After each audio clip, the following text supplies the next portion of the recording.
নমস্কার বন্ধুরা, আজকে আমি সম্পূর্ণ নিরামিষ কাশ্মীরি আলুর দমের রেসিপি শেয়ার করব। তো প্রথমেই আমি নুন হলুদ দিয়ে অল্প ভাপিয়ে নিয়েছি আলুটাকে। এবার একে একে সব পেস্টগুলো করে নেব। আদা, কাঁচা লঙ্কা ও টমেটো দিয়ে আমি পেস্ট করে নিলাম। এবার কড়াইয়ে সর্ষের তেল গরম করে নিয়ে সেদ্ধ আলুগুলোকে ভেজে নেব। কেউ চাইলে সেদ্ধ না করেই কিন্তু আলুটাকে পুরোপুরি নুন হলুদ দিয়ে ভেজে নিতে পারে। যেহেতু আমি এখানে গোটা গোটা আলু রেখেছি, তাই একটু সেদ্ধ করে ভেজে নিলাম। এবার আরেকটা পেস্ট তৈরি করে নেব।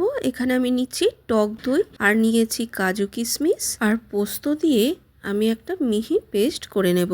এবার আলু ভাজার তেলের মধ্যেই গোটা জিরে, গোটা শুকনো লঙ্কা, তেজপাতা ও গোটা গরম মশলা ফোড়নে দিয়ে দিলাম। ফোড়নটা ভাজা হয়ে গেলে আদা কাঁচা লঙ্কার পেস্টটা দিয়ে দিলাম। এবার পরিমাণ মতো নুন, হলুদ, চিনি, শুকনো লঙ্কার গুঁড়ো, ধনে গুঁড়ো, জিরে গুঁড়ো, কাশ্মীরি লঙ্কার গুঁড়ো ও গরম মশলার গুঁড়ো নিয়ে আদা কাঁচা লঙ্কা টমেটোর পেস্টটা একটু ভাজা হয়ে গেলে গুঁড়ো মশলাগুলো অ্যাড করে দেবো। তেলের মধ্যে মশলাগুলো ভালো করে একটু নেড়ে চেড়ে পোস্ত, কাজু কিশমিশ ও টক দই যে মিশ্রণটা করে রেখেছিলাম ওটা দিয়ে দেব।